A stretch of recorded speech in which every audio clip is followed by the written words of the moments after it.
Hello there and welcome back to my channel. My name is Georgina. You guys, my lovely subscribers and members, have asked me to do this video. So in this video, I'm going to be talking about the Sentro knitting machine. I recently bought one, and then two, and then three. I have got the 48 pin, the 40 pin, and the 22 pin. And I've put together some do's and don'ts that I think will be really helpful if you are just getting started with your Sentro. So let's dive straight in. Number one, yarn choice. Now, yarn choice does make a difference. I'm not talking about whether it is acrylic or wool or what actual material this yarn is made of. It's more a case of the size that the yarn is. These knitting machines, they really like yarn up to an Aran weight in the UK, which is I think a worsted weight in USA. I could be wrong, but I'm going with the UK terminology. You have your 3-ply, 2-ply, you've got DK, you've then got your Aran weight, and above that you've got chunky and super chunky and so on.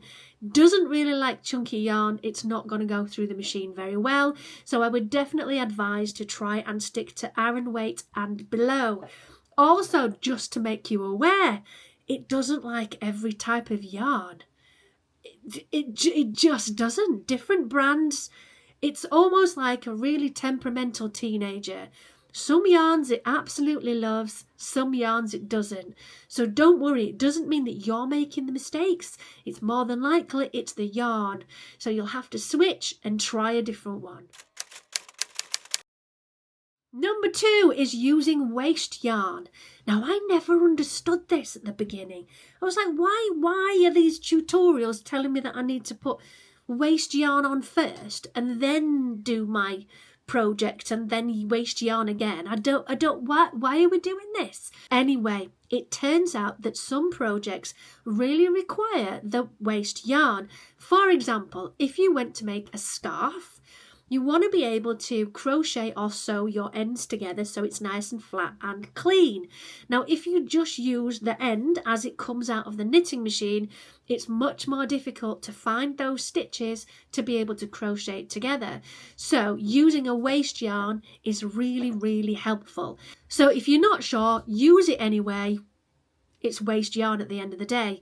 You only need probably 4 to 5 rows of waste yarn.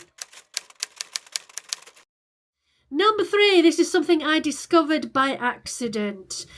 Now, if you get one of these, great. They are really good. Don't get me wrong. They are really good. These adapters for your knitting machine, be aware of the speed that you run it at. The faster it is, the more likely it is to heat up and start to melt the plastic.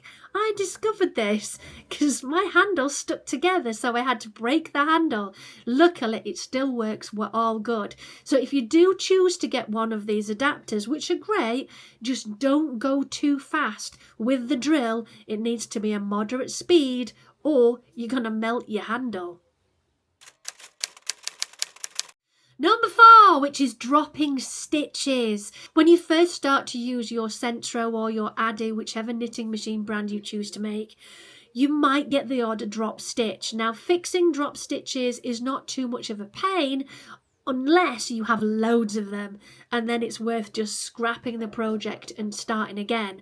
So you will get them. Your best option is to sort of avoid them, is really do those first up to about 5 to 10 rows slowly and gently until you've got your project going, and then you can start to speed up a little bit.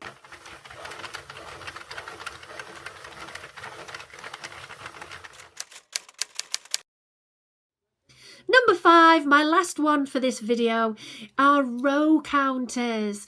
Now, this is something I've also learned through experience. Not all of the machines have row counters fitted, so it's so important to check before you buy. If you're not bothered about the row counter, you can always use a measure and you can measure the project that you're making so that it fits.